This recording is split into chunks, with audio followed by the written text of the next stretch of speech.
Hadirin undangan yang terhormat, sedang terbuka promosi doktor Universitas Indonesia segera dimulai. Tim penguji promosi doktor Universitas Indonesia memasuki ruang sidang. Ujian untuk memperoleh gelar doktor pada program studi ilmu kedokteran dimulai. Sidang terbuka promosi doktor Universitas Indonesia, saya buka. Saudara calon doktor, sidang terbuka promosi doktor akan mengajukan pertanyaan atas disertasi saudara yang berjudul Deteksi Lokal Kabel Alat Pacu Jantung Permanen secara fluoroskopi terhadap kejadian regurgitasi trikuspid bermakna. Selanjutnya saya persilahkan promotor Profesor Dr. Yoga Yuniadi, spesialis jantung pembuluh darah konsultan untuk memulai acara ujian. Baik, terima kasih. Saudara calon doktor, saya persilahkan membacakan secara singkat ringkasan disertasi selama 15 menit. Assalamualaikum warahmatullahi wabarakatuh. Yang terhormat promotor Profesor Dr. Yoga Yuniadi, spesialis jantung dan pembuluh darah konsultan. Perkenankan saya membacakan ringkasan disertasi saya yang berjudul Deteksi Lokasi Kabel Alat Pacu Jantung Permanen secara fluoroskopi terhadap kejadian regurgitasi trikuspid bermakna sebagai berikut. Implantasi alat pacu jantung permanen, disingkat APJP, dalam beberapa tahun terakhir meningkat. Secara global, dilaporkan 1 juta implantasi per tahun dan di Indonesia terdapat 1.637 implantasi sepanjang tahun 2019. Meningkatnya angka implantasi sejalan dengan peningkatan populasi lanjut usia, kemajuan teknologi dan jumlah indikasi klinis. Namun, implantasi APJP juga memiliki risiko komplikasi sampai 25%. Salah satunya adalah regurgitasi trikuspid akibat kabel pacu. Prihadi melaporkan 38% pasien dengan APJP mengalami regurgitasi trikuspid. Regurgitasi trikuspid akibat kabel pacu disebabkan oleh berbagai mekanisme. Lin dan kawan-kawan melaporkan 39% RT disebabkan oleh impingement kabel pacu. Impingement adalah gangguan mekanis bilah katup trikuspid sehingga mobilitas dan koaptasi terganggu. RT sering dianggap sebagai kondisi yang dapat ditoleransi, padahal dapat mengakibatkan hipertensi pulmonal dan gagal jantung kanan sehingga mortalitas meningkat sampai 2 kali lipat. RT yang dipicu kabel pacu terjadi proses inflamasi dan fibrosis jaringan yang ditandai dengan peningkatan biomarker. Salah satunya adalah galaktin 3 yang merupakan biomarker baru dan terbukti berkaitan dengan fibrosis dan remodeling jantung. Oleh karena itu, dibuat pertanyaan penelitian sebagai berikut. Pertama, berapakah prevalensi RT bermakna setelah pemasangan APJP? Kedua, apakah lokasi kabel pacu di katup trikuspid yang dilihat dari fluoroskopi RAO dan LAO berhubungan dengan RT bermakna? Ketiga, apakah lokasi kabel pacu pada katup trikuspid yang dilihat dengan fluoroskopi RAO dan LAO berhubungan dengan kondisi impinge dan non-impinge? Dan yang keempat, apakah terdapat peningkatan biomarker galaktin 3 pada RT bermakna pasca pemasangan APJP? Pada penelitian ini disusun hipotesis. Pertama, lokasi kabel pacu di katup trikuspid berhubungan dengan RT bermakna yang dilihat menggunakan fluoroskopi. Kedua, lokasi kabel pacu di katup trikuspid yang dilihat menggunakan fluoroskopi berhubungan dengan kondisi impinge dan non-impinge pada ekokardiografi 3 dimensi. Dan yang ketiga, peningkatan biomarker galaktin 3 berhubungan dengan RT bermakna. Berikut adalah kerangka teori. Dengan terpasangnya alat pacu jantung permanen, lokasi kabel pacu dilihat dengan fluoroskopi dan interaksi kabel pacu dengan bilah katup trikuspid dinilai dengan ekokardiografi 3 dimensi. Adanya impingement dan gangguan pergerakan bilah katup mengakibatkan inflamasi fibrosis dan regangan ventrikel, selanjutnya meningkatkan biomarker dalam hal ini galaktin 3. Gangguan pergerakan katup akibat kabel adanya inflamasi dan fibrosis berakibat terganggunya penutupan katup trikuspid sehingga terjadi regurgitasi. Dalam kerangka konsep dapat dilihat bahwa variabel tergantung adalah kejadian RT bermakna dan peningkatan galaktin 3, dan variabel bebas adalah letak kabel yang dilihat dengan fluoroskopi. Desain penelitian adalah potong lintang analitik yang dilakukan di Rumah Sakit Jantung Harapan kita pada bulan Juni 2020 sampai April 2021 dengan tempat di Rumah Sakit Jantung Harapan kita, dan subjek penelitian adalah pasien yang mendapat APJP pada tahun 2018 sampai 2021. Berdasarkan rumus besar sampel diperoleh 73 subjek, namun yang diambil adalah total sampel, yaitu semua pasien yang memenuhi kriteria inklusi dan tidak memenuhi kriteria eksklusi. Penilaian letak kabel pacu dilihat dari dua proyeksi fluoroskopi, yaitu LAO dan RAO. Pada posisi RAO, lengan C-arm diangulasi pada 30 derajat seperti pada contoh di sini, dan dilakukan rekaman sinus selama 3 detik atau 3 denyut jantung. Pandangan ini dibagi menjadi 3 bagian, yaitu superior, mid, dan inferior. Ini contoh kabel pacu yang melalui daerah mid. Kemudian dilanjutkan rekaman sinus angulasi dengan derajat LAO 55 derajat, di mana pada posisi ini katup tricospeed terlihat on fast. Pandangan ini dibagi menjadi 2 bagian, yaitu lateral nomor 1 dan septal nomor 2. Di sini pada contoh pasien ini kabel melintas anulus di daerah septal. Pada persoalan tersebut tadi, eko 3 dimensi menunjukkan impingement kabel dengan bilah septal katup tricospeed seperti yang bisa terlihat di sini arah panah. Ya. Baik, selanjutnya kita ke hasil penelitian. Total sampel yang diperoleh adalah 82 subjek. Temuan pertama dalam penelitian ini adalah prevalensi RT sebesar 29,3%. Angka tersebut berada pada rentang yang dilaporkan dari berbagai studi mulai dari 18 sampai 39%. Dengan rata usia 64,3 tahun, terdapat lebih banyak perempuan 58,5%, indikasi APJP terbanyak adalah AV blok sebesar 70%, dan rata lama pemasangan 24 bulan. Serta mayoritas subjek terpasang APJP kamar ganda sebesar 72%. Letak kabel pacu secara fluoroskopi terbanyak adalah inferior septal, diikuti posisi mid septal. Dari berbagai faktor perancu yang dicari hubungannya dengan RT, yang didapatkan bermakna adalah hipertensi, fibrilasi atrium, dan dimensi atrium kiri. Hipertensi ditemukan bermakna secara statistik dengan nilai P sama 0,023, di mana hipertensi dapat meningkatkan beban ventrikel kiri, kemudian berlanjut menjadi gagal jantung kiri karena disfungsi diastolik, adanya kemungkinan regurgitasi mitral, penurunan compliance atrium kiri, peningkatan tekanan di arteri pulmonal sehingga meningkatkan beban di ventrikel kanan, terjadi dilatasi ventrikel kanan yang akhirnya menjadi regurgitasi tricuspid. Selain hipertensi, prediktor RT bermakna adalah fibrilasi atrium, utsunomia, dan kawan-kawan membahas khusus RT yang disebabkan oleh fibrilasi atrium yang dapat menyebabkan RT karena dilatasi atrium kanan diikuti dengan dilatasi anulus tricuspid. Pada penelitian ini juga ditemukan bahwa dimensi atrium kiri bermakna meningkatkan kejadian RT akibat APJP. Nemoto dan kawan-kawan melaporkan dilatasi atrium kiri sekunder akibat terganggunya fungsi jantung kiri dan meningkatnya left ventricular end-diastolic pressure menyebabkan hipertensi pulmonal yang dapat berakhir pada gagal jantung kanan dengan dilatasi anulus. Selanjutnya, vena contracta merupakan diameter aliran regurgitan paling sempit di celah regurgitasi, dan regurgitasi tricuspid dikategorikan ringan, sedang atau berat dengan menilai vena contracta dengan cut-off vena contracta untuk RT bermakna adalah 0,3 cm, yang ditunjang beberapa parameter echo line sesuai guideline dari American Society of Echocardiography.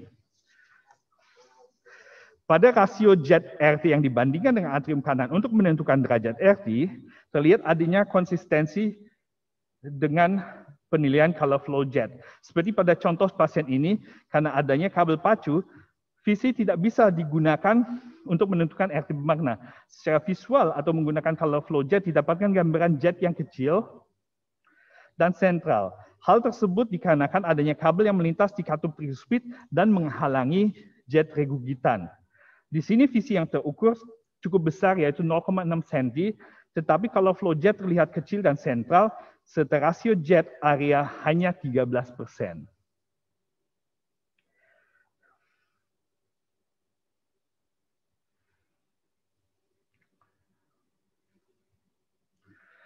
Ini adalah hasil penilaian parameter ekokardiografi pada subjek penelitian dengan nilai visi 0,3.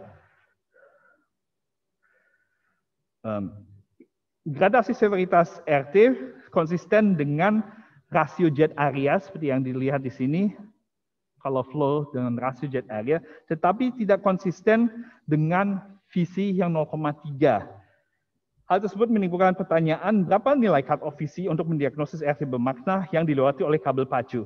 Untuk itu dibuat kurva ROC dan uji diagnostik terhadap nilai visi dibandingkan dengan rasio area jet. Dari hasil analisis didapatkan bahwa area under curve dengan variabel visi untuk diagnosis RT bermakna sangat tinggi, yaitu 94,8%, dan didapatkan bahwa cut-off 0,35 cm menghasilkan kombinasi sensitivitas dan spesifitas terbaik, yaitu 91,7% dan spesifitas 86,2%. Mempertimbangkan nilai 0,35 akan menyulitkan dalam pengukuran dan berpotensi menimbulkan kesalahan paralaks, maka peneliti melakukan perhitungan ulang memakai nilai cut-off visi yang dibulatkan menjadi 0,4 cm. Pada nilai cut-off yang dipilih ini didapatkan angka sensitivitas dan sangat baik dengan nilai duga negatif yang cukup tinggi. Penelitian ini membuktikan bahwa RT bermakna paling tinggi terjadi pada posisi mid-septal sebesar 10,89 kali. Ini berbeda dengan Porzan yang menyatakan bahwa lokasi fluoroskopi tidak dapat memprediksi kejadian RT. Perbedaan hasil yang pada penelitian tersebut dapat disebabkan karena perbedaan variabel dependen, yaitu perubahan ukuran visi, sedangkan pada penelitian ini dinilai apakah RT bermakna atau tidak, serta adanya perbedaan pandangan fluoroskopi, di mana Porzan hanya menggunakan satu pandangan, yaitu AP saja, bukan LAO dan RAO seperti pada penelitian ini. Selanjutnya, pemeriksaan ekokardiografi 3 dimensi menunjukkan impingement kabel pacu pada 22 pasien dari 82. Hasil penelitian menunjukkan terdapat hubungan bermakna antara posisi kabel pacu secara fluoroskopi dengan kejadian impingement yang dilihat secara echo 3 dimensi. Proporsi kejadian impingement kabel pacu terbanyak terlihat pada posisi mid-septal. Yu Yuan dan kawan-kawan membuktikan bahwa impingement sangat berhubungan dengan perburukan RT sedikitnya 2 derajat. Analisis multivariat semakin memperkuat posisi kabel pacu di mid-septal dapat meningkatkan risiko RT bermakna akibat APJP dibandingkan posisi lainnya. Sehingga berdasarkan hasil tersebut, penempatan kabel pacu di posisi mid-septal sebaiknya dihindari. Penelitian ini juga menilai hubungan antara kadar galaktin dengan kejadian RT bermakna akibat APJP. Dari hasil penelitian median kadar galaktin ternyata tidak jauh berbeda, yaitu 6,84, walaupun sedikit lebih tinggi dibandingkan yang tidak bermakna, yaitu 6,54. Jika membandingkan RT bermakna dengan konsentrasi galaktin berdasarkan median, didapatkan kejadian RT bermakna lebih tinggi, yaitu 56,5%. Sama halnya dengan impingement kabel pacu dan non-impinging, yaitu ditemukan nilai median yang lebih tinggi pada kelompok impinging, yaitu 8,3. Jika dinilai dengan median cut-off, didapatkan 57,1 subjek dengan impingement memiliki kadar galaktin yang lebih tinggi. Akan tetapi secara statistik, keempat hasil tersebut tidak bermakna. Penelitian ini mengharapkan adanya peningkatan konsentrasi galaktin 3 pada RT bermakna, khususnya impingement kabel pacu karena terjadinya inflamasi dan fibrosis katup. Keterbatasan penelitian ini adalah pada desain studi potong lintang karena pengukuran variabel dependen dan variabel independen dilakukan pada saat yang sama. Meskipun demikian, desain studi potong lintang masih dapat diterima karena posisi kabel pacu tidak berubah sejak pemasangan sampai saat dilakukan evaluasi ekokardiografi 3 dimensi. Dari penelitian ini dapat disimpulkan bahwa prevalensi RT bermakna setelah implantasi APJP adalah 29,3%. Lokasi kabel pacu di mid-septal yang dilihat dengan fluoroskopi meningkatkan risiko RT bermakna sebesar 10,89 kali. Ketiga, lokasi kabel pacu di mid-septal yang dilihat dengan fluoroskopi meningkatkan risiko impingement sebesar 22,1 kali. Keempat, peningkatan kadar biomarker galaktin sayangnya tidak berhubungan dengan impingement kabel pacu dan RT bermakna. Dari penelitian ini, dapat disarankan agar dihindari posisi mid dan septal pada saat pemasangan kabel pacu. Disarankan juga untuk dilakukan pemeriksaan ekokardiografi sebelum implantasi APJP untuk mendapatkan data dasar kondisi katup trikuspid sebelum dilakukan pemasangan. Dan yang terakhir, perlu dilakukan penelitian prospektif penempatan kabel pacu di inferior dan septal yang dipandu dengan fluoroskopi untuk menilai kejadian RT dan impingement. Terima kasih.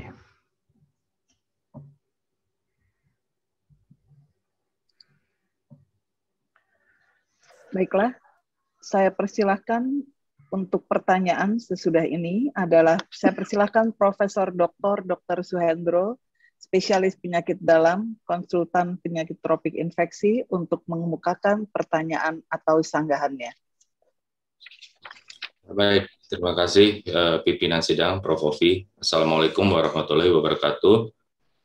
Selamat pagi, salam sejahtera untuk kita semua.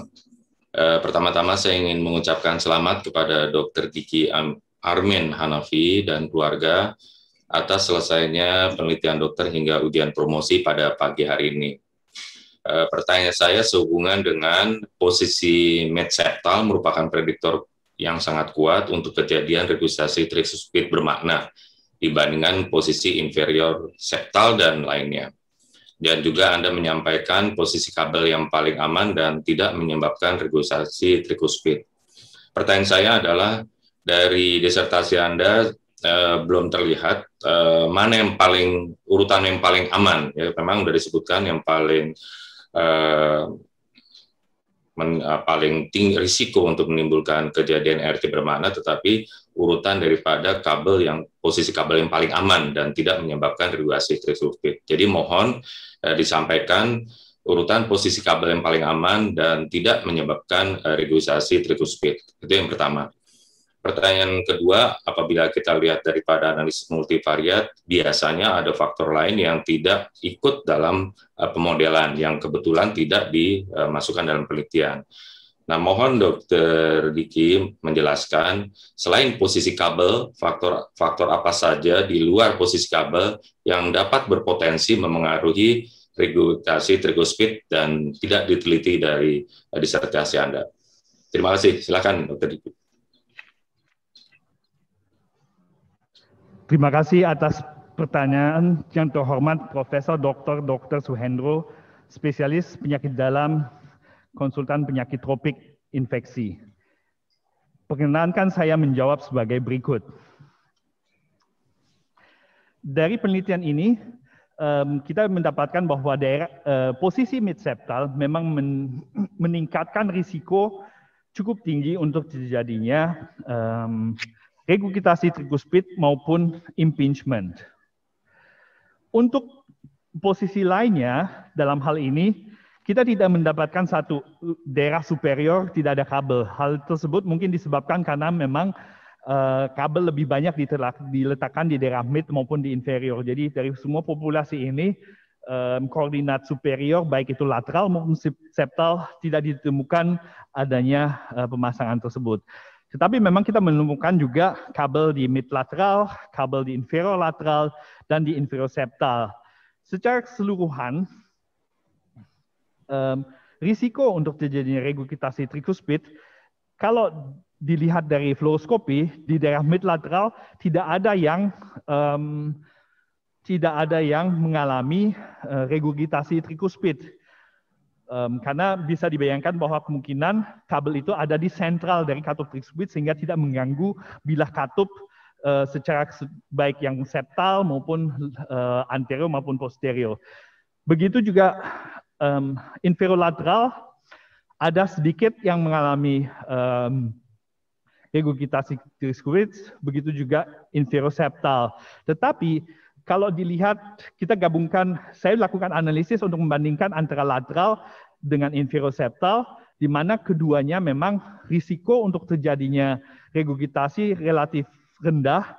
Dan kalau saya juga lakukan, walaupun mungkin jumlah di mid lateral tidak terlalu banyak, ya. Ini mungkin disebabkan karena lebih banyak dilakukan pemasangan di RVOT dari pacu jantung sehingga lebih banyak ada kabelnya di inferior, sehingga untuk menentukan mana di antara inferior lateral maupun inferior septal yang lebih rendah. Kalau dilihat dari lateral dilakukan uji, saya lakukan uji, memang lateral sedikit lebih baik dibandingkan inferior septal, tetapi secara statistik tidak berbeda. Sehingga dari kesimpulan tersebut saya hanya bisa menyimpulkan bahwa selama itu bukan mid septal, posisi lainnya risikonya lebih rendah. Melihat dari practical sebagai seorang implanter, jadi seorang dokter yang memasang pacu jantung, di mana daerah inferior dan septal lebih mudah untuk dia masuk ke dalam posteroseptal commissura di katup tricuspid, dan itu juga terbukti dari berbagai penelitian bahwa di daerah commissura posteroseptal ini mungkin kira-kira sebanding dengan posisi inferoseptal di fluoroskopi. Ya, dari kemudahan mungkin bisa dianjurkan untuk dilakukan yang paling aman adalah posisi inferoseptal ini. Baik dari segi kemudahan pemasangan, juga dilihat dari risiko dibandingkan midseptal bahwa risiko RT-nya jauh lebih rendah daripada midseptal. Tetapi ini memang masih membutuhkan, sesuai dengan saran di disertasi saya, uji yang prospektif, di mana perlu dilakukan penilaian posisi inferoseptal tersebut. Untuk pertanyaan kedua mengenai multivariat, apa saja variabel yang mungkin bisa mempengaruhi regurgitasi tricuspid? Terima kasih Yang Terhormat Profesor Dr. Suhendro. Perkenalkan saya juga menjawab pertanyaan ini sebagai berikut.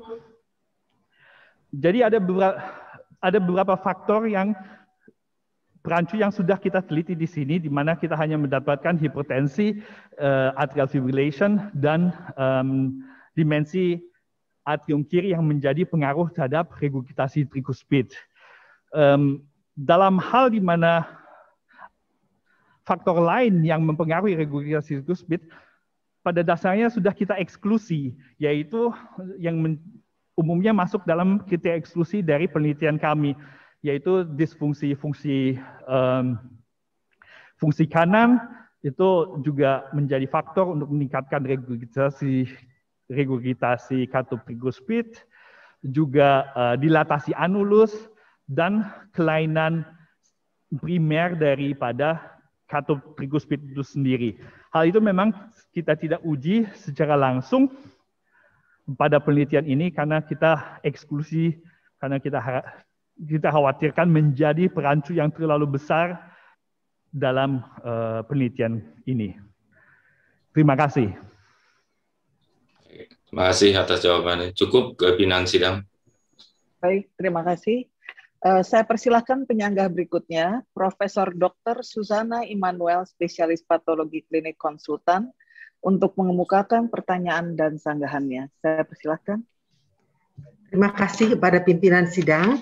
Saya juga mengucapkan selamat kepada Dr. Diki yang berhasil maju untuk pada ujian promosi pada hari ini, dan juga kepada keluarga.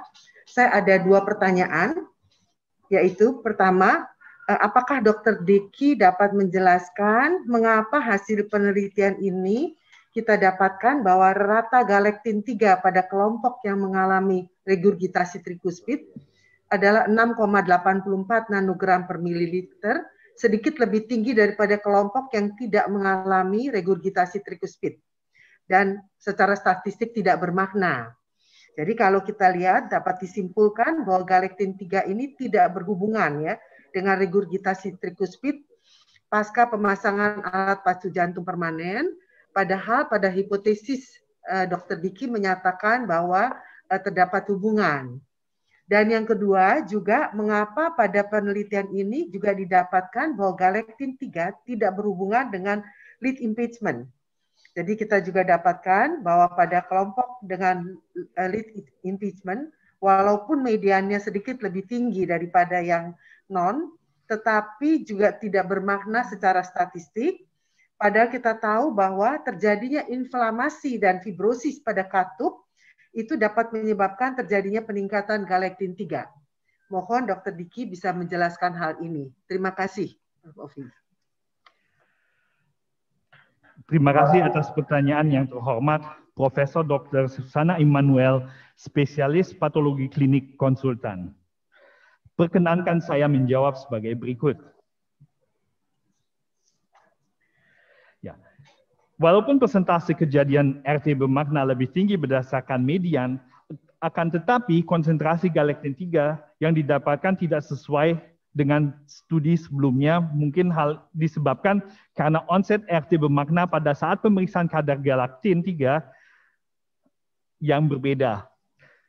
RT akibat implantasi APJP dapat disebabkan oleh beberapa mekanisme.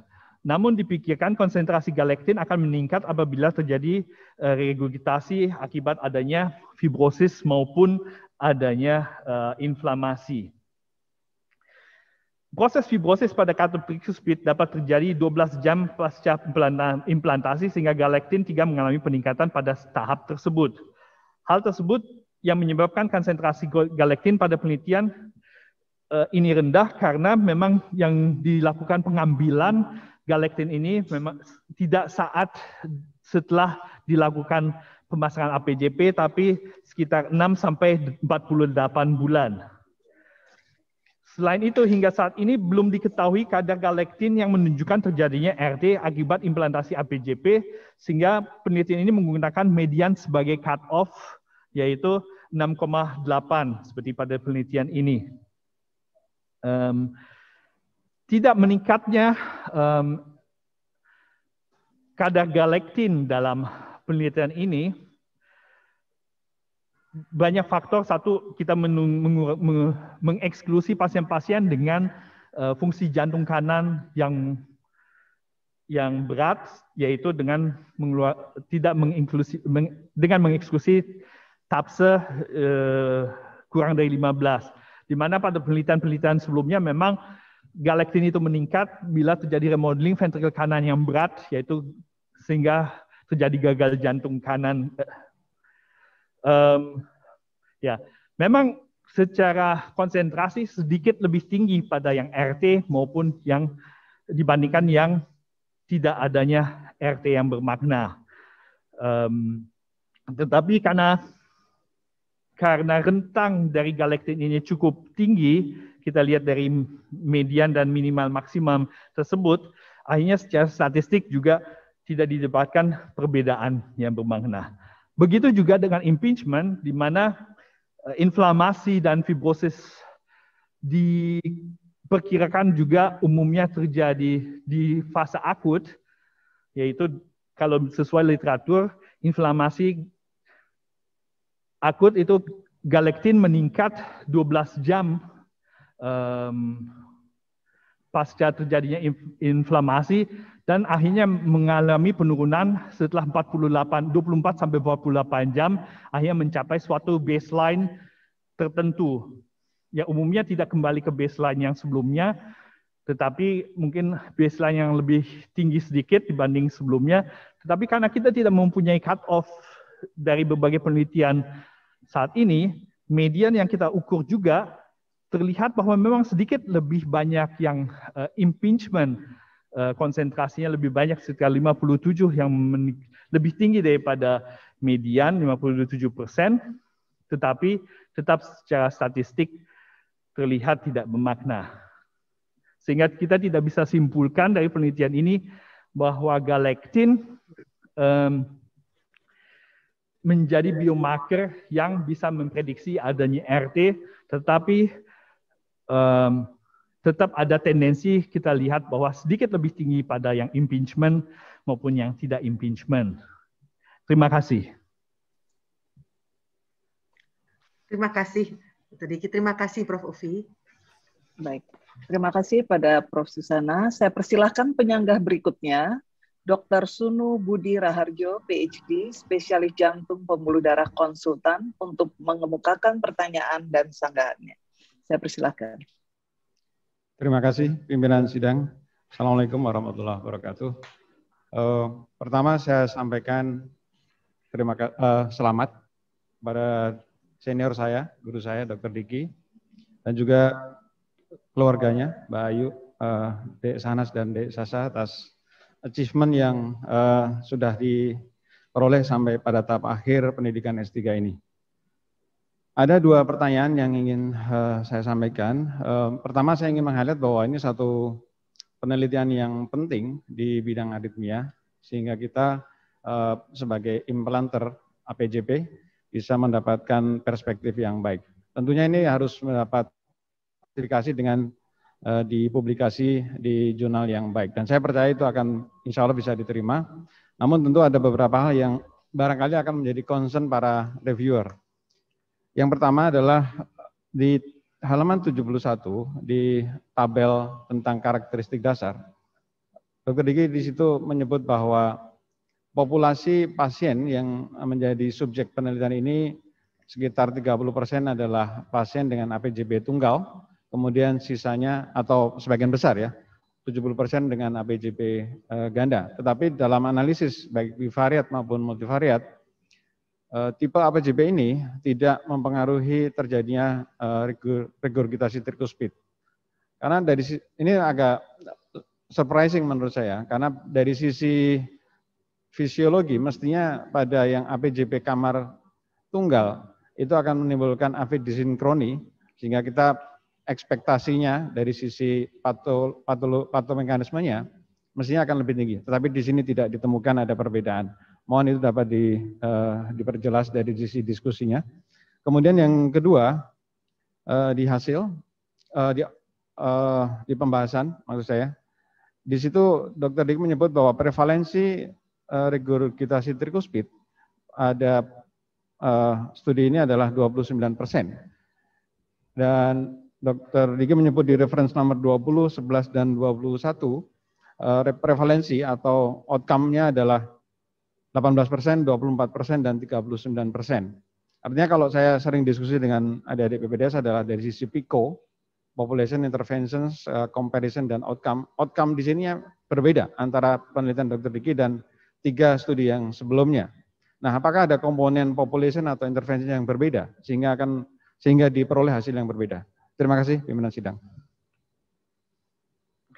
Baik, terima kasih atas pertanyaan yang terhormat Dr. Sunu Budi Raharjo, PhD, spesialis jantung dan pembuluh darah konsultan. Perkenankan saya menjawab sebagai berikut. Ya, perbedaan antara single dan dual chamber pacemaker pada penelitian ini memang tidak menunjukkan perbedaan terhadap regurgitasi trikuspid. Kalau kita lihat di literatur ada beberapa referensi yang memang menunjukkan data yang berbeda. Sebagian memang menunjukkan bahwa pada populasi yang single chamber risikonya lebih tinggi untuk terjadinya regurgitasi trikuspid. Ini disebabkan karena pada single chamber biasanya adalah terdapat fibrilasi atrium atau berisiko untuk terjadi fibrilasi atrium akibat disinkroni dari pemacuan baik di ventricle dan tidak adanya pemacuan di atrium.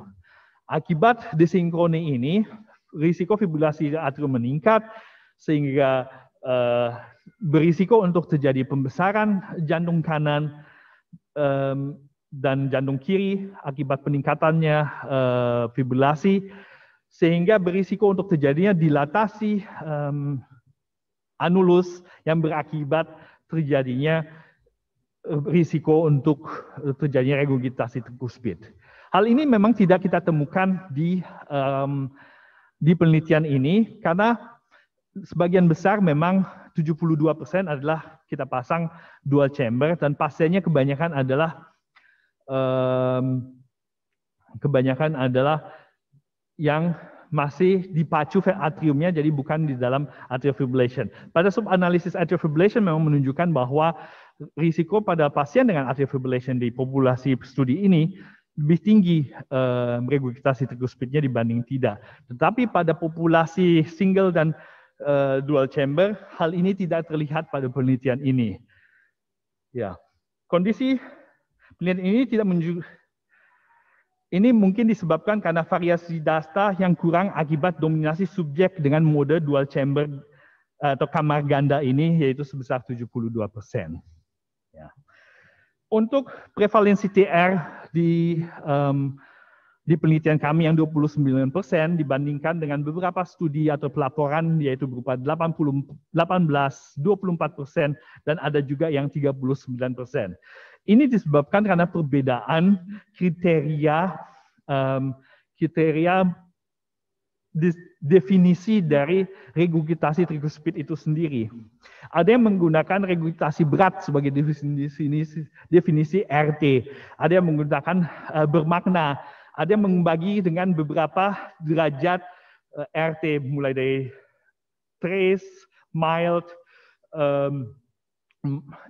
ada 6 step sampai akhirnya severe. Nah, kalau penelitian ini menggunakan kriteria yang sama dengan CEO dan kawan-kawan yang juga melaporkan prevalensi TR yang bermakna sebesar 39%. Jadi dengan menggunakan kriteria rasio, dalam hal ini yang digunakan adalah kriteria rasio jet TR atau rasio jet regurgitasi dengan rasio dengan area atrium kanan. Dalam hal ini, dalam penelitian CEO dilaporkan cukup tinggi, yaitu 39% dengan menggunakan rasio tadi. Kenapa kita hanya 29 dan penelitian yang sebelumnya dilakukan 39? Ini didasarkan bahwa walaupun kriteria ini sama menggunakan rasio jet, tetapi populasi penelitian berbeda. Populasi penelitian kita kita eksklusi pasien-pasien dengan fungsi jantung yang rendah, yaitu dengan adanya LV dysfunction maupun RV dysfunction ventrikel kanan. Sehingga populasi kita murni adalah pasien-pasien dengan APJP, baik itu kamar tunggal maupun kamar ganda. Pada penelitian CEO, hanya 57% yang menggunakan APJP, tetapi sisanya yaitu 23% adalah pasien dengan DKI atau disebut implantable cardioverter defibrillator, dan 20% dengan CRT atau terapi resinkronisasi jantung. Melihat dari perbedaan populasi tersebut, kita bisa menilai bahwa memang pasien-pasien dengan disfungsi jantung seperti yang telah terpasang CRT atau TRJ ini mempunyai risiko regurgitasi triglyceride yang lebih tinggi. Itu yang sebabnya kenapa lebih tingginya juga regurgitasi triglyceride pada penelitian CEO dibandingkan penelitian ini walaupun menggunakan kriteria yang sama. Terima kasih. Terima kasih pimpinan sidang. Sudah sangat jelas. Terima kasih. Saya persilahkan penyangga berikutnya, Dr. Herkutanto, Master of Public Health, Master Administrasi Rumah Sakit, untuk mengemukakan pertanyaan dan sanggahannya. Terima kasih pimpinan sidang. Assalamualaikum warahmatullahi wabarakatuh. Pertama-tama tentu kami mengucapkan selamat kepada Diki dan anggota keluarganya atas pencapaian pada level pendidikan tertinggi pada pagi hari ini. Sebuah perjuangan yang cukup panjang dan tentu ini merupakan momen yang sangat berbahagia bagi kita semuanya. Untuk Dr. Diki, saya ada 2 pertanyaan. Pertanyaan yang pertama adalah, dari hasil penelitian, ternyata ditemukan bahwa tidak ada kabel pacu yang ditemukan di daerah superior.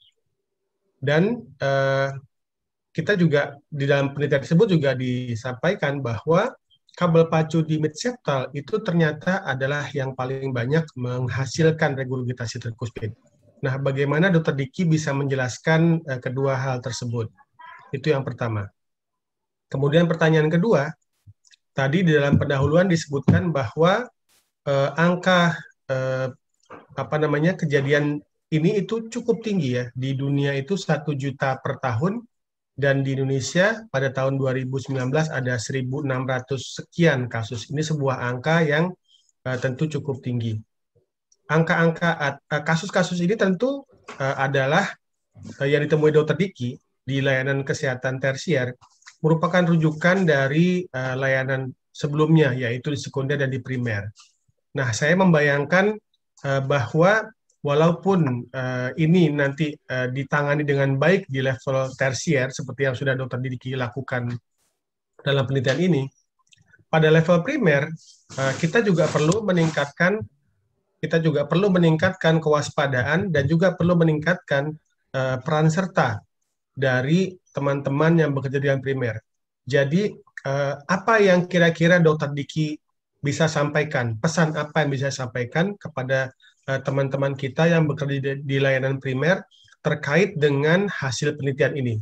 Baik mungkin sebelum ya sampai kasus-kasus ini memerlukan alat pacu jantung permanen, dan kemudian saat sudah dipasang alat pacu jantung permanen dan ada risiko untuk terjadinya regurgitasi trikuspid seperti ini, apa yang mungkin bisa dilakukan oleh teman-teman di layanan primer?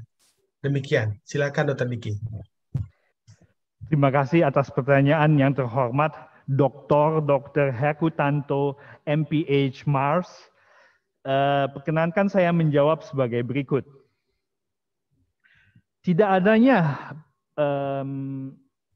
posisi kabel di superior ini memang disebabkan karena pemasangan lebih banyak di daerah RVOT, di mana slack atau kabel lebih ke bawah mengikuti gravitasi dari bentuk jantung tersebut. Jadi sehingga lebih banyak berada di mid maupun berada di bawah, yaitu di inferior dari katup. Memang di awal saat seminar hasil yang pertama, seminar hasil sementara, kita masih lihat ada satu pasien yang berada di superior. Tetapi itu rupanya adalah pasien yang dipasang saat masih anak-anak, ya, sehingga ketarik ke atas kabelnya karena pertumbuhan pasien tersebut. Tetapi karena pemasangan APJP-nya sudah cukup lama, akhirnya terpaksa dieksklusi, ya. Dieksklusi karena kita memang hanya ingin melihat pasien-pasien yang dengan pemasangan 48 bulan terakhir. Ada satu lagi juga kita temukan untuk didapatkan di daerah superior, tetapi rupanya pemasangan waktu itu adalah melalui ASD, sehingga bukan melalui katup trikuspid, tapi melalui ASD masuk ke katup mitral, baru masuk ke ventricle kiri. Jadi pada akhirnya semuanya lebih banyak di mid maupun di inferior. Kenapa mid septal itu bikin RT lebih banyak? Ini berhubungan dengan penempatan kabel pacu jantung di daerah septal karena menggunakan kabel pacu yang aktif. Tujuannya ke septal adalah untuk menghindari risiko perforasi dan tamponade pada dinding bebas yang relatif lebih tipis, sehingga kita sebagai pemasang kabel pacu jantung merasa lebih safe kalau kita pasangnya di arah septal. Nah, dengan memasang arah septal, akhirnya kabel tersebut juga lebih menekan ke daerah septal, apalagi kalau slack atau kabel itu kurang banyak, ya, karena mungkin agak ketarik sedikit, sehingga akhirnya menghambat atau bertuburkan dengan bilah katup septal di trikuspid. Ya. Untuk pertanyaan selanjutnya, perkenankan saya menjawab sebagai berikut. Memang terdapat 1 juta pemasangan secara global. Itu jumlah yang cukup tinggi, tetapi memang indikasi semakin tinggi juga dan usia populasi semakin meningkat. Sehingga dibutuhkan pemasangan alat pacu jantung ini secara jauh lebih banyak dengan akses kesehatan yang juga semakin baik. Di Indonesia juga kita sudah meningkat, yaitu dari sebelumnya di bawah 1.000, sejak 3 tahun terakhir, bahkan 4 tahun terakhir, kita udah lebih dari 1.000 pemasangan per tahun. Dan 2019 kita sudah memasang 1.673 APJP sepanjang tahun 2019.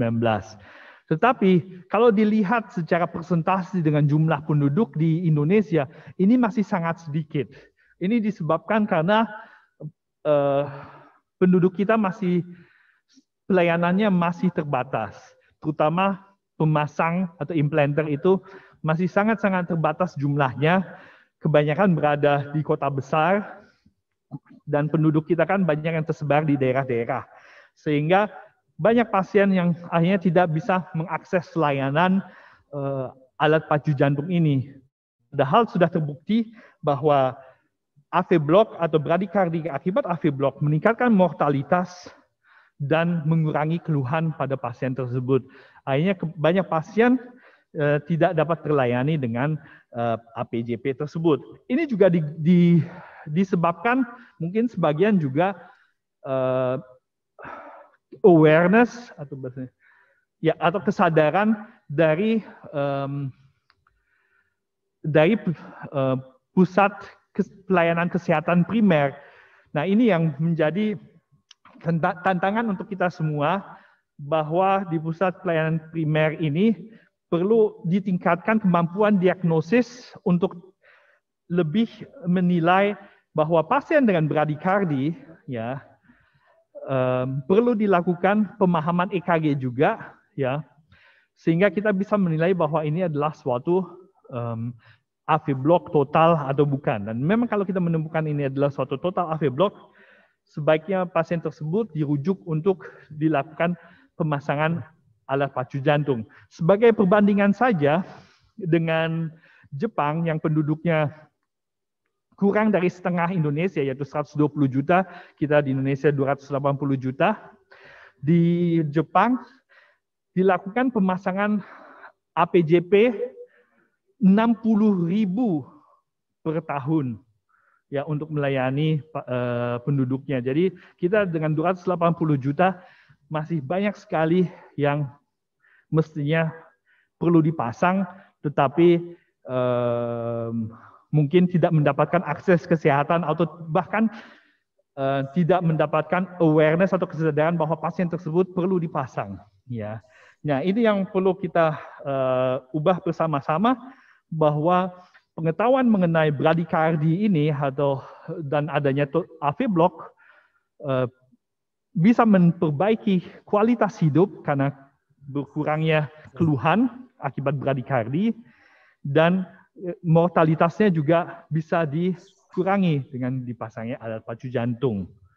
Ya, kalau proses pemasangan ya di layanan primer, kita harus aware terhadap atau kita harus juga tahu mengenai komplikasi yang bisa terjadi akibat dipasangnya alat pacu jantung permanen.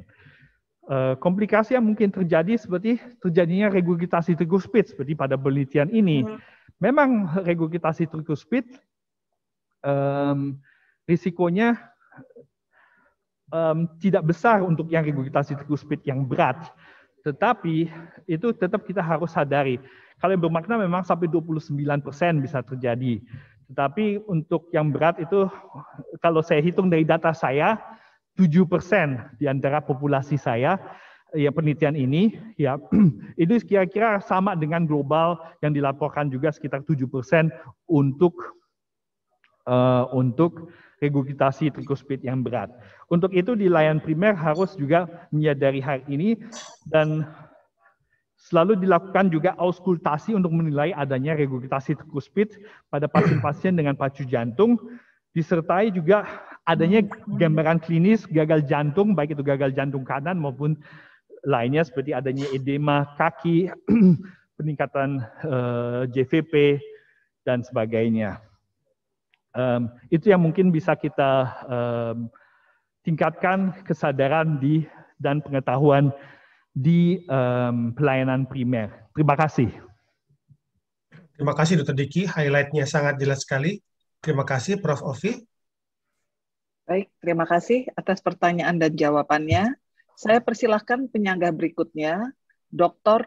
Muzakir Amir, spesialis jantung pembuluh darah konsultan, untuk mengemukakan pertanyaan dan sanggahannya. Terima kasih pimpinan sidang, Prof. Ovi. Assalamualaikum warahmatullahi wabarakatuh. Selamat Dr. Diki dan keluarga atas pencapaian sampai ke tahap promosi dokter.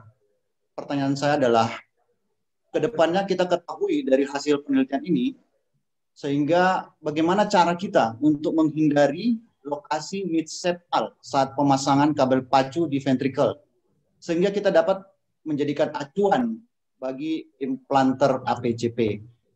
Kemudian pertanyaan yang kedua, kabel pacu apikal jika dibandingkan dengan yang selama ini banyak kita gunakan, apikal dengan RVOT, ini sangat banyak dan familiar dilakukan oleh implanter.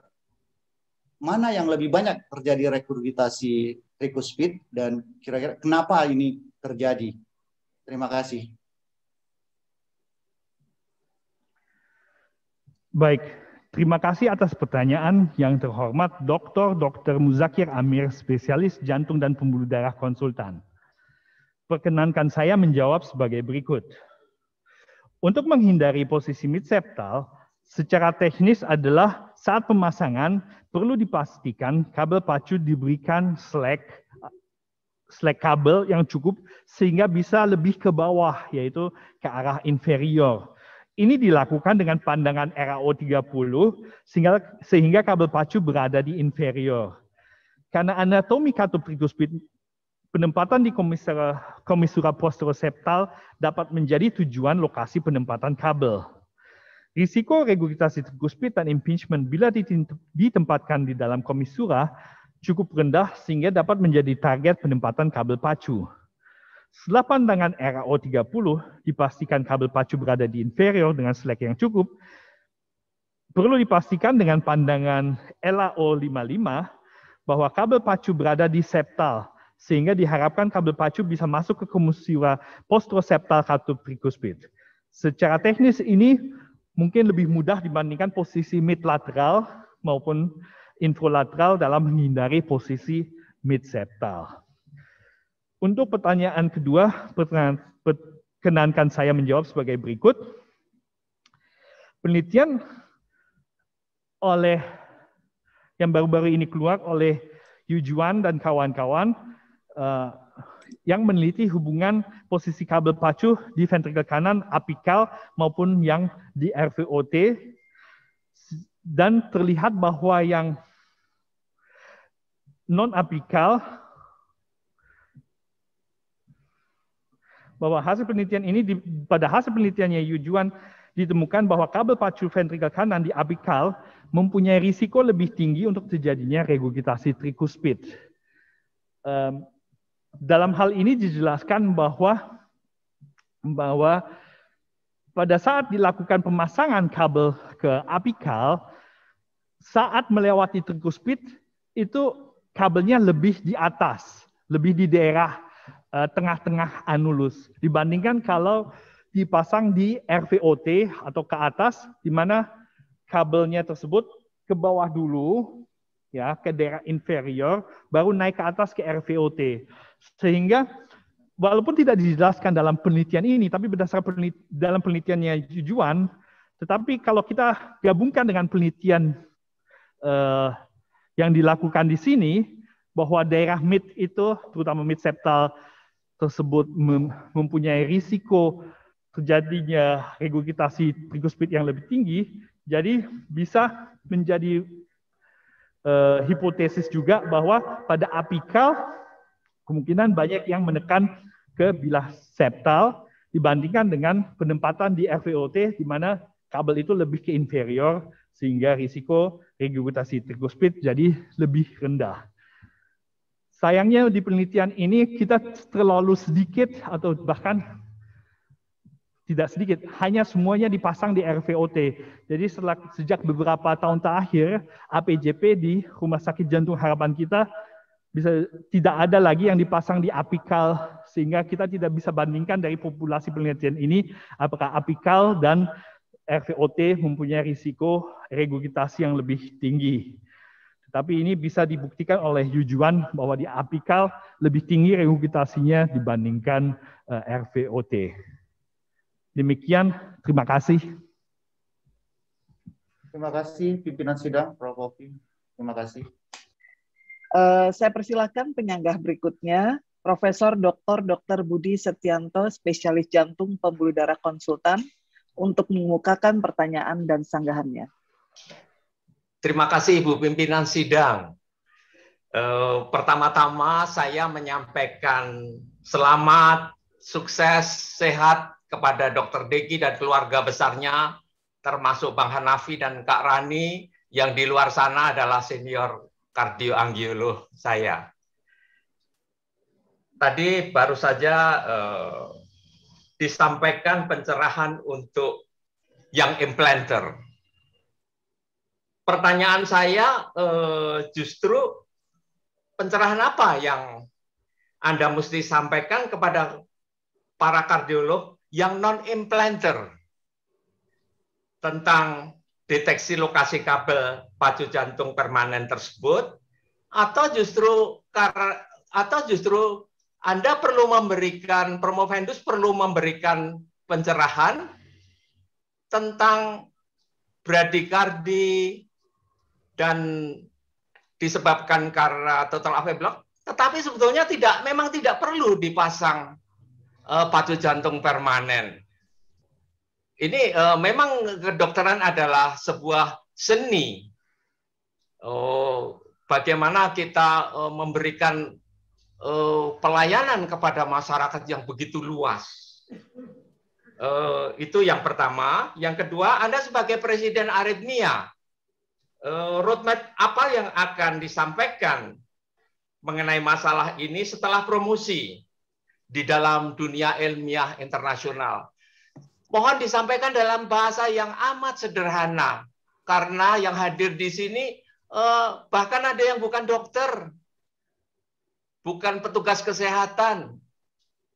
Terima kasih Promovendus, maju terus, pantang mundur. Sekali layar terkembang, pantang biduk surut ke pantai. Terima kasih. Terima kasih atas pertanyaan. Yang terhormat Profesor Dr. Budi Setianto, spesialis jantung dan pembuluh darah konsultan. Perkenankan saya menjawab sebagai berikut. Untuk kardiologis non-implanter atau spesialis jantung dan pembuluh darah yang tidak memasang alat pacu jantung ini, ya, seperti pada dasarnya perlu kita bahu-membahu untuk meningkatkan kewaspadaan atau awareness terhadap adanya terapi alat pacu jantung permanen ini. Ya.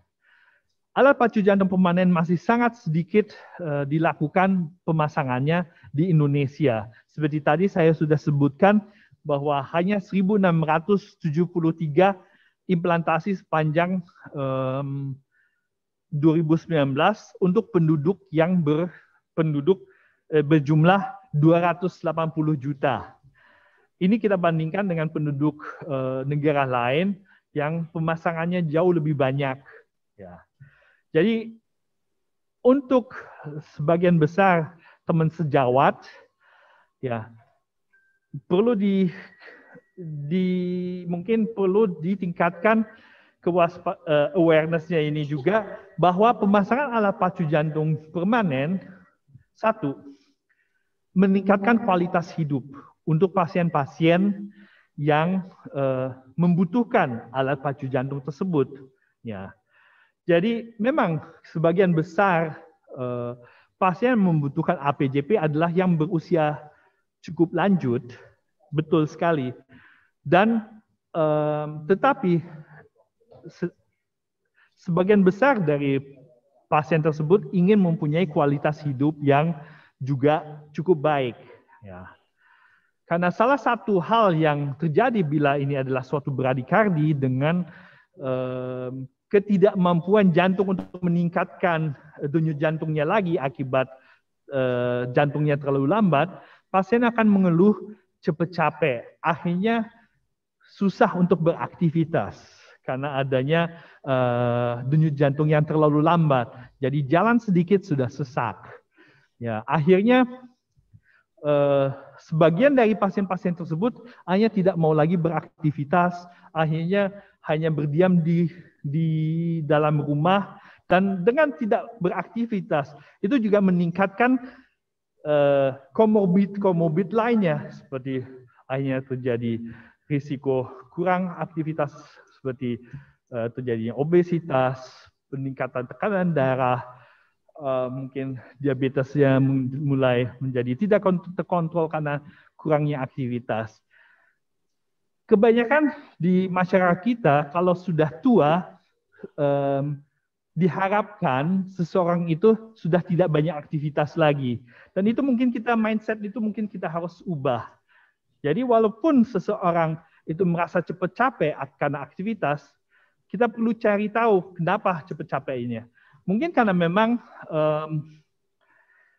dibutuhkan alat bantu, alat pacu jantung ini untuk supaya jantungnya bisa meningkatkan denyut jantung sehingga aktivitas jadi bisa lebih baik kembali dan pasiennya tidak cepat capek dan bisa kembali mengikuti aktivitas walaupun mungkin sudah usia lanjut, menyelesaikan pekerjaan rumahnya sendiri tanpa harus dibantu atau disupport oleh orang lain.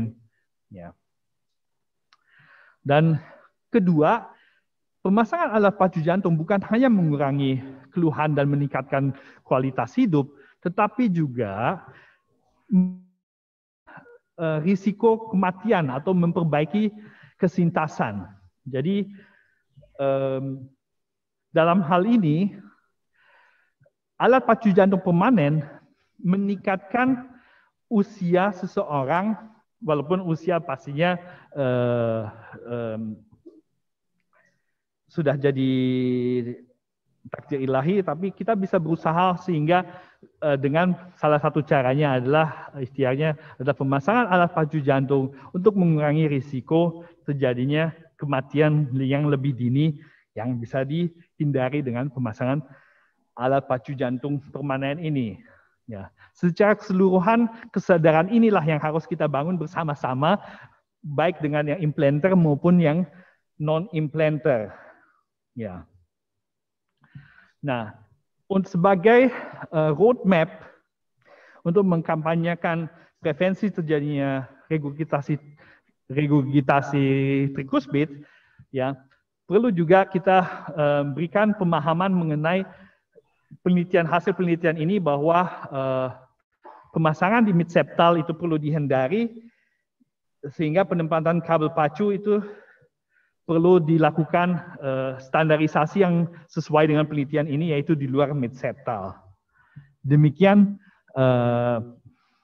Prof. Budi, terima kasih. Terima kasih. Terima kasih, Ibu Ketua Pimpinan.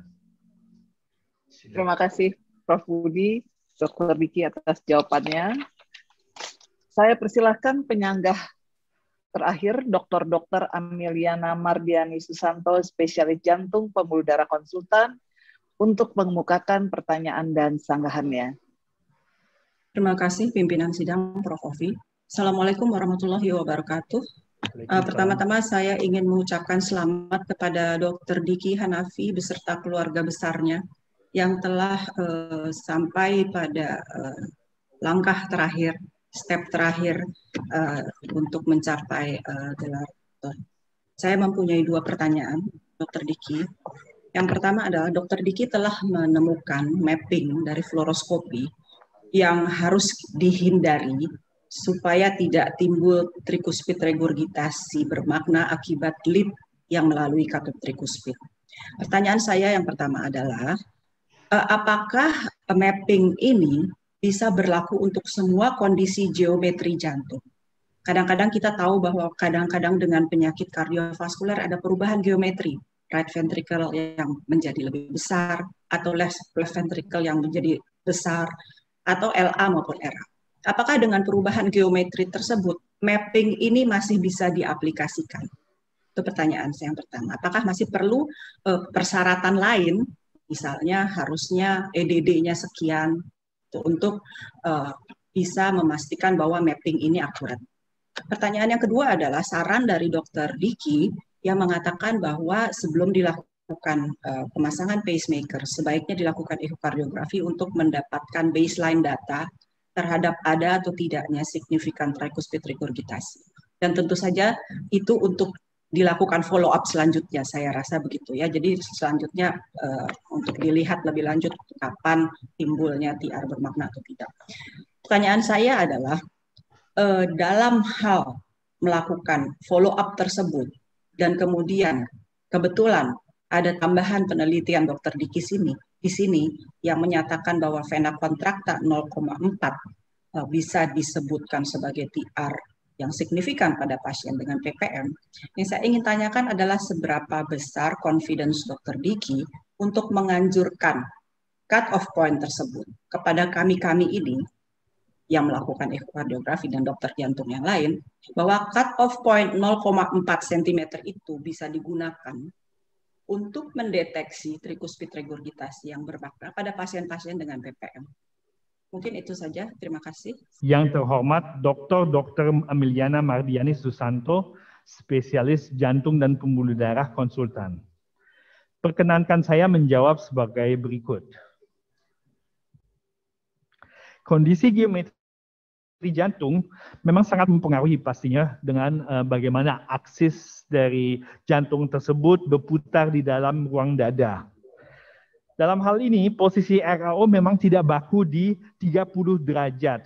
Tetapi RAO itu dipilih angulasi di mana area radiolucen di anulus saat fluoroskopi terlihat paling tipis.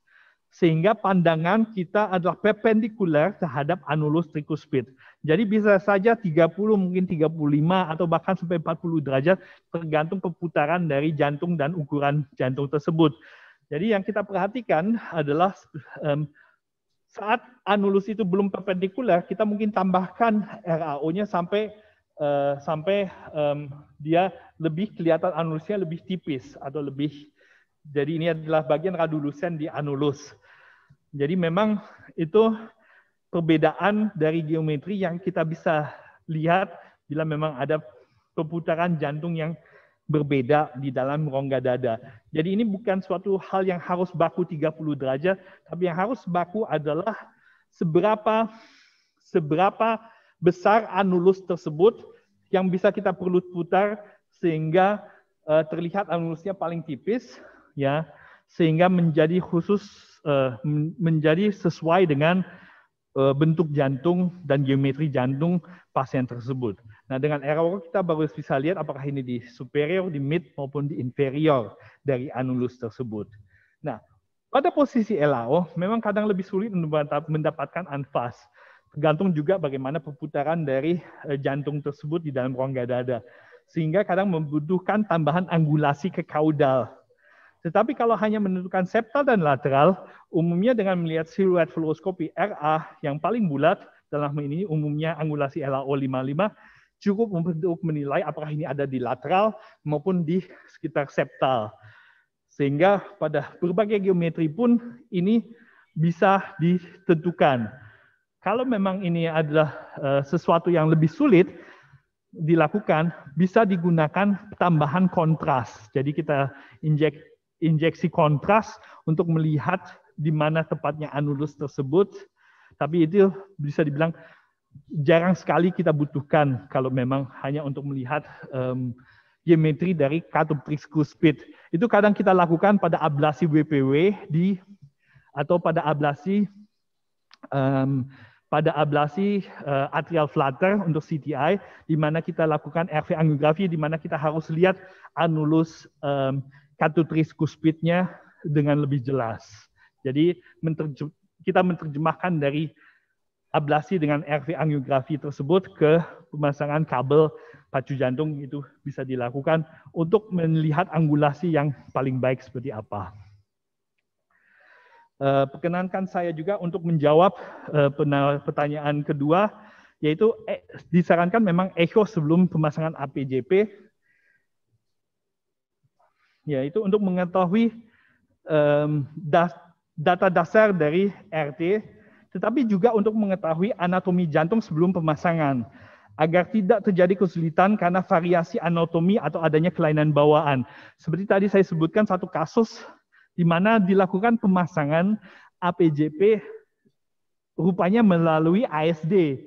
Baru ketahuan setelah pasiennya kita periksa dengan echo setelah pemasangan bahwa kabelnya rupanya masuk melalui ASD ke katup mitral, jadi bukan melalui katup trikuspid.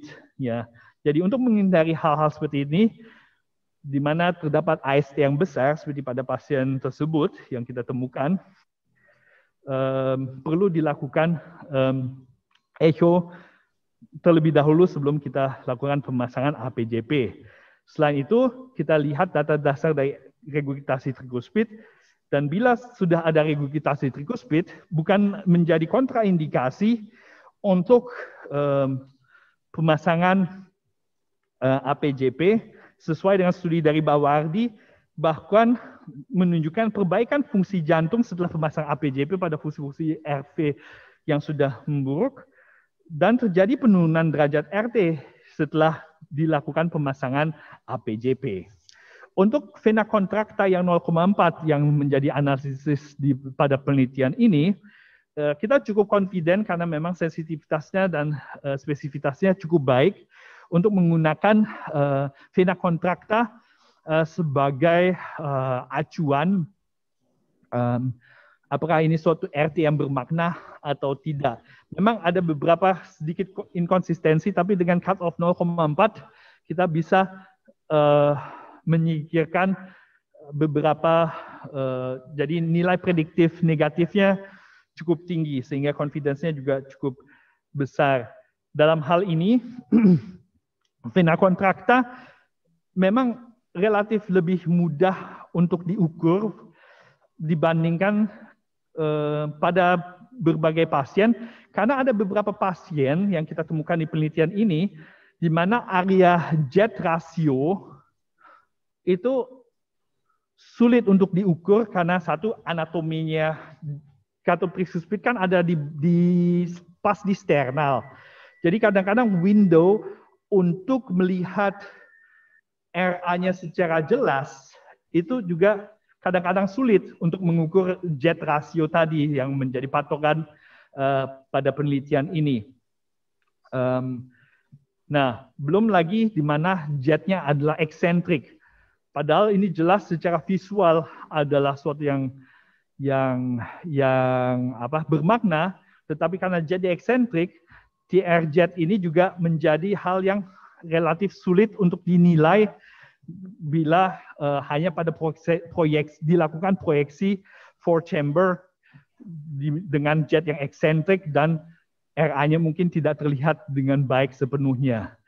Oleh karena itu, vena kontrakta bisa menjadi acuan untuk menilai regurgitasi trikuspid walaupun ada kabel pacu di sini. Dalam hal ini, vena kontrakta yang diambil cut off-nya adalah 0,4 cm. Terima kasih. Terima kasih Dr. Diki atas jawabannya, sudah jelas. Ujian selesai.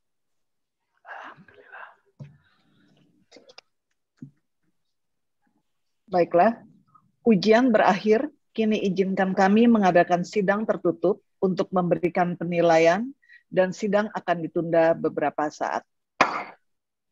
Tim penguji promosi doktor Universitas Indonesia meninggalkan ruang sidang.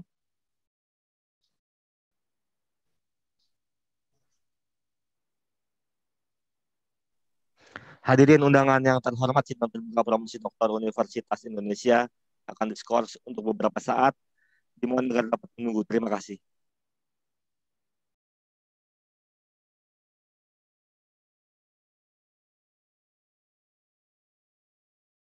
Hadirin undangan yang terhormat, sidang terbuka promosi doktor Universitas Indonesia dilanjutkan kembali.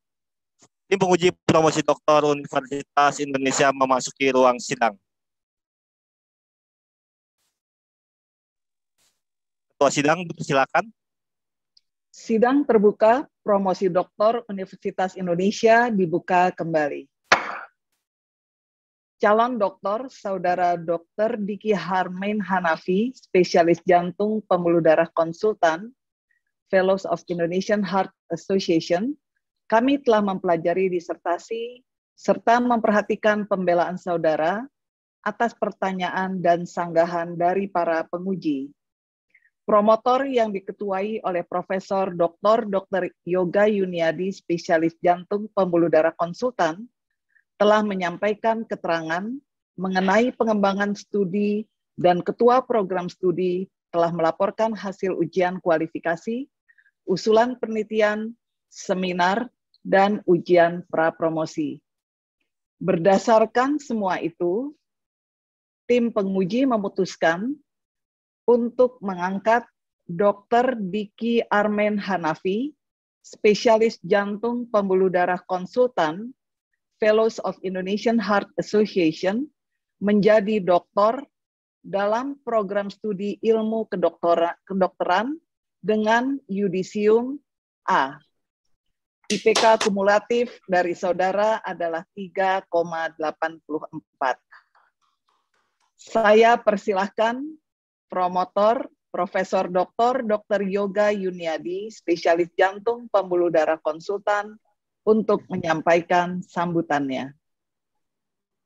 Terima kasih Ibu Ketua Sidang, Prof. Ovi. Bismillahirrahmanirrahim. Assalamualaikum warahmatullahi wabarakatuh. Di Indonesia terdapat tren peningkatan implantasi alat elektronik kardiak implan atau disingkat ALEKA. Dengan 65 center jantung yang dapat melakukan implantasi saat ini, seperti tadi sudah disampaikan oleh Dr. Diki bahwa tahun 2019 sekitar 1.700 ALEKA telah dipasang. Walaupun terus meningkat, jumlah ini sebetulnya merupakan proporsi yang masih sangat kecil dibandingkan jumlah penduduk. Dan dibandingkan peluang perbaikan kesehatan jantung yang dapat diperoleh, oleh karena itu berbagai usaha terus dilakukan untuk melakukan peningkatan implantasi ALEKA ini.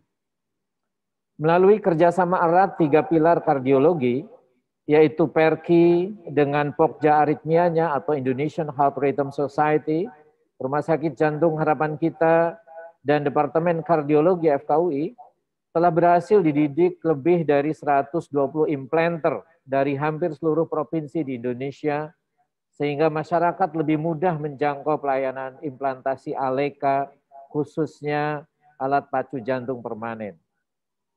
Sebuah kerja keras yang diawali dengan terbentuknya Indonesian Heart Rhythm Society pada tahun 2013.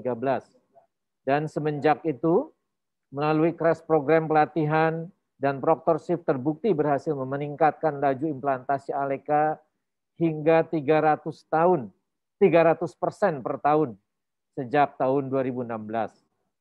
Bahkan bukan hanya dari aspek pelayanan, hari ini kita melihat aspek ilmu juga berkembang pesat dan melahirkan doktor kedua di bidang ALEKA di Indonesia pada hari ini. Regurgitasi trikuspid akibat kabel pacu jantung memang merupakan persoalan yang baru mengemuka dalam 5 tahun terakhir. Teknologi pencitraan kardiovaskuler yang makin berkembang turut serta menjadi determinan pentingnya memperhatikan regurgitasi trikuspid akibat kabel pacu ini. Yang ternyata kejadiannya tidak sedikit.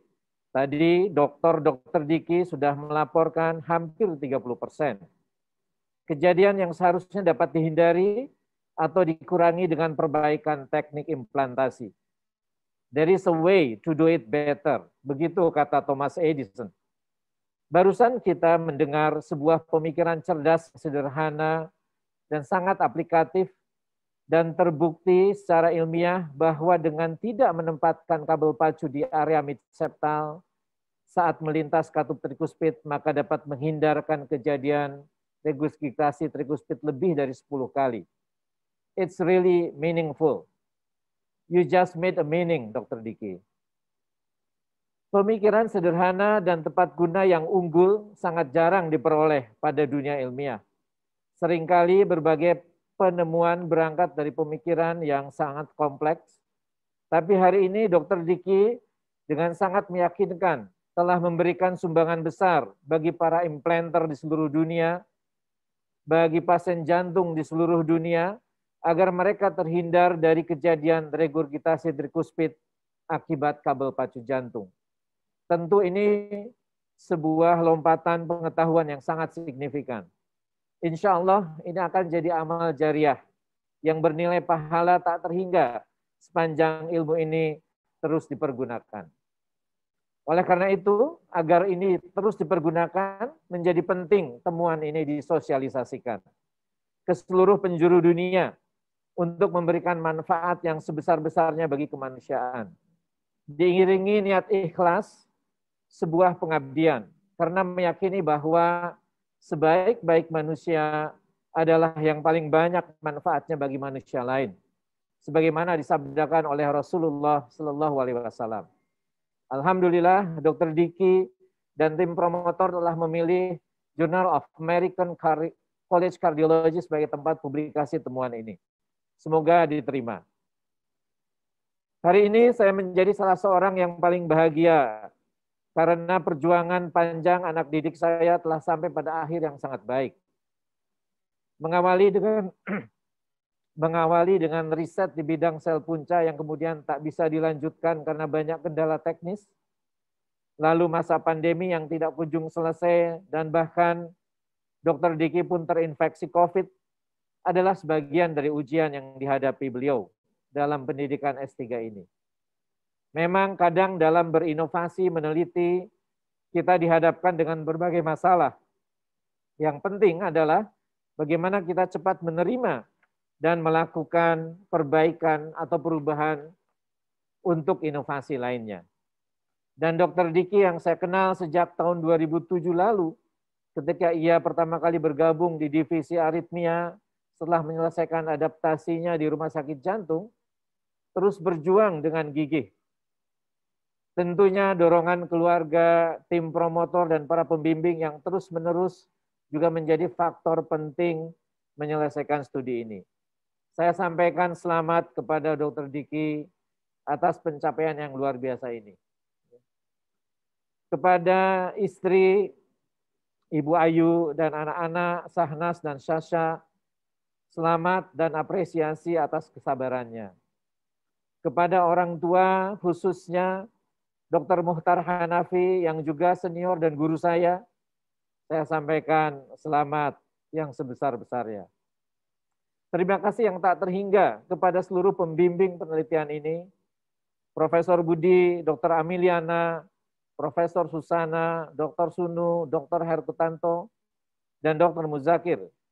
Juga kepada Ketua Prodi Prof. Suhendro, beserta Prof. Sarono, Dr. Harina, dan Prof. Saleha, yang terus-menerus memberikan dorongan dan bimbingan kepada Dr. Diki. Terima kasih juga kepada Dekan, dalam hal ini diwakili oleh Ibu Wakil Dekan Prof. Ovi, dan seluruh jajaran dekanat. Kiranya Allah jualah yang dapat membalas budi baik Bapak Ibu sekalian. Pesan terakhir untuk Dr. Diki, sekarang tugas Andalah juga untuk melahirkan dokter-dokter lain di bidang kardiovaskuler, khususnya aritmia, dengan terus aktif meneliti.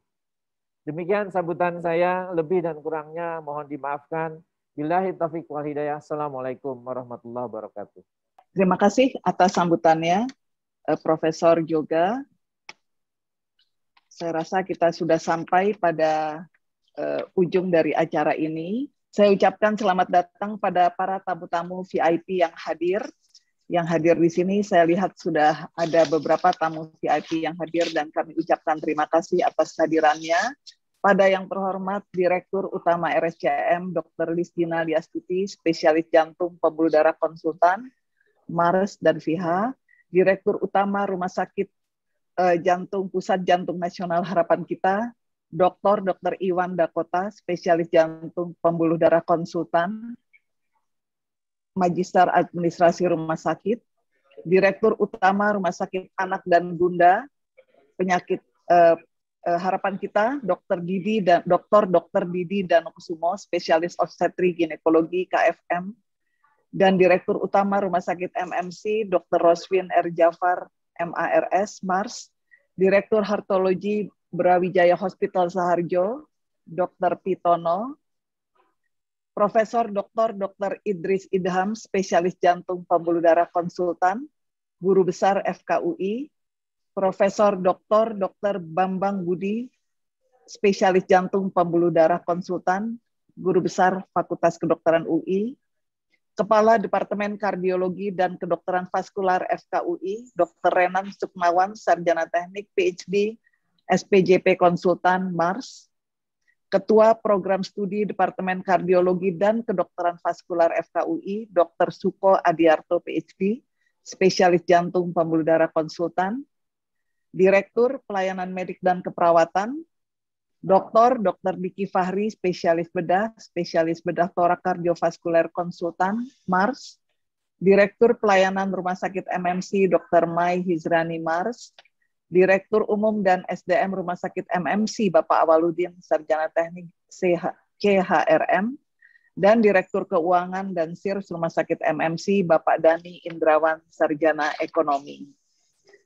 Saya mewakili Dekan Fakultas Kedokteran Universitas Indonesia mengucapkan selamat atas promosi S3 dari Dr. Diki Armen Hanafi, spesialis jantung pembuluh darah konsultan.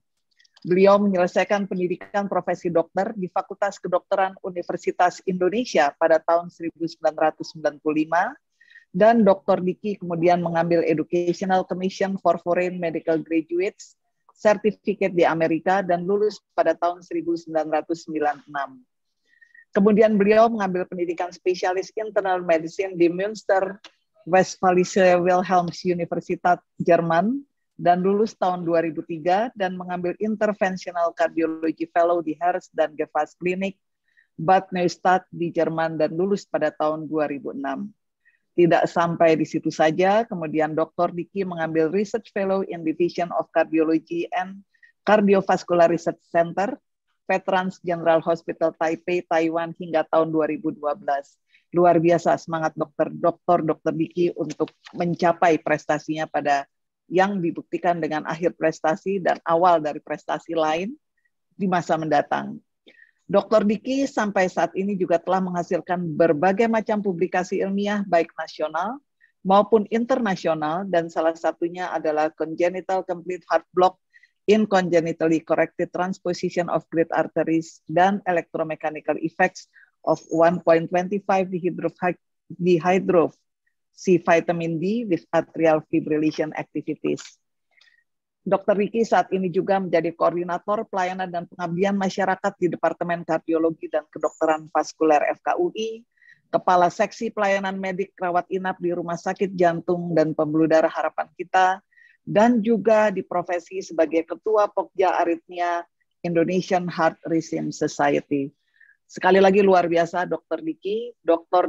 Diki, dan saya berharap ini menjadi role model untuk para staf pengajar FKUI, bagaimana untuk melakoni apa yang dilakukan oleh Dr. Diki dengan berbagai aktivitas baik di dunia pendidikan, di dunia research, di dunia pelayanan di rumah sakit, dan ini adalah pencapaian yang saya rasa penuh dengan, seperti dikatakan tadi oleh Prof. Yoga, penuh dengan cobaan dan rintangan yang berhasil dihadapi.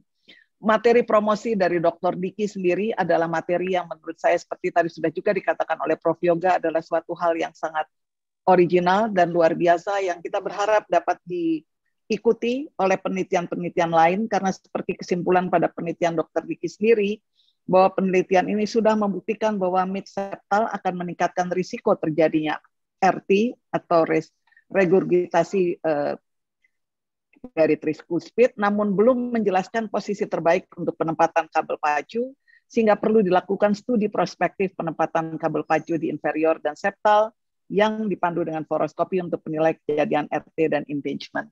Ini membahagiakan kami di fakultas karena berarti akan lebih banyak lagi penelitian yang akan dihasilkan berkaca dari penelitian yang sudah dihasilkan oleh Dr. Diki Hanafi. Dr. Diki Hanafi sendiri adalah lulusan ke-19 dari program doktor ilmu kedokteran di Fakultas Kedokteran UI di tahun 2021, dan khusus untuk program S3 ilmu kedokteran, Dr. Diki adalah lulusan yang ke-14. Ini sangat menyumbang untuk keberhasilan Universitas Indonesia untuk persentase staf yang bergelar doktor karena hingga saat ini presentase staf yang bergelar doktor saja itu belum mencapai 60%, walaupun kalau sudah digabung dengan yang bergelar SP2, ini sudah mencapai 81%.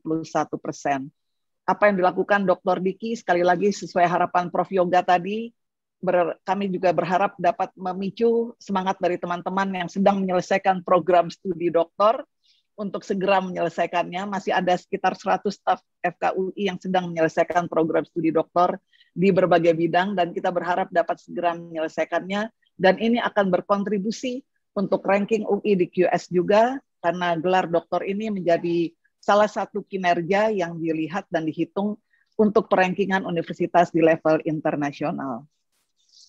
Ucapan terima kasih kami sampaikan pada Bapak Dr. Mukhtar Hanafi, spesialis jantung pembuluh darah konsultan, ayahanda tercinta dari Dr. Diki, Dr. Zaidar Maharani Hanafi, apoteker, ibu dari Dr. Diki, dan tentunya kita selalu mengingat bahwa di balik kesuksesan seorang pria, terdapat wanita yang hebat di belakangnya. Bukan karena saya seorang wanita, tapi saya juga ingin menyampaikan sebetulnya di dalam kesuksesan seorang pria, ada wanita yang hebat di sampingnya. Jadi sebetulnya tidak hanya di belakang, tetapi di samping. Kami ucapkan terima kasih kepada Ibu Astri Ayu Budi Nursanti Hanafi, Sarjana Sosial, Ananda Cut Sahnas Andika Hanafi, Ananda Cut Sakira Sofia Adesa Hanafi yang pasti telah mendukung ayahanda, suami tercinta sehingga bisa meraih apa yang dicapainya saat ini, dan dalam kondisi yang sehat, segar bugar, insya Allah terus sehat di era pandemi yang luar biasa berat untuk kita semua. Ucapan terima kasih kepada tim penguji yang diketuai oleh Profesor Dr. Suhendro, spesialis penyakit dalam, konsultan penyakit trofik dan infeksi, dengan anggota Dr. Sunu Beraharjo, PhD, spesialis jantung pembuluh darah konsultan, Dr. Herkutanto, Master of Public Health, Master of Administrasi Rumah Sakit, Profesor Dr. Susana Immanuel, spesialis penyakit, spesialis patologi klinik konsultan, penguji tamu Dr. Muzakir Amir, terima kasih sudah berkenan, spesialis jantung pembuluh darah konsultan, dan ucapan selamat dan terima kasih tentunya yang setinggi-tingginya atas bimbingan yang luar biasa dari promotor, Profesor Dr. Yoga Yuniadi, spesialis jantung pembuluh darah konsultan, ko-promotor Profesor Dr. Budi Setianto, spesialis jantung pembuluh darah konsultan, dan Dr. Ameliana M. Susanto, spesialis jantung pembuluh darah konsultan. Saya akan mengakhiri acara ini dengan tentunya sesuai role model dari Pak Dekan untuk menyampaikan satu bait pantun. Jalan-jalan ke Senen, mencari masakan Padang, bertemu lezatnya nasi kapau berlauk rendang. Saya rasa semua yang pernah ke Senen pasti tahu tempatnya nasi kapau yang sangat lezat. Meski pandemi COVID-19 ganas menghadang, semangat Dr. Diki Hanafi menyelesaikan studi ternyata terbukti tak lekang. Sekali lagi selamat pada Dr. Diki Hanafi. Semoga apa yang dilakukan pada hari ini akan memberi pencerahan, akan juga memberi role model yang baik pada seluruh sivitas akademika Fakultas Kedokteran UI. Baiklah, kita betul-betul sudah sampai pada akhir acara. Dengan demikian, ujian promosi doktor telah selesai dan sidang terbuka promosi doktor Universitas Indonesia saya tutup. Terima kasih. Wassalamualaikum warahmatullahi wabarakatuh.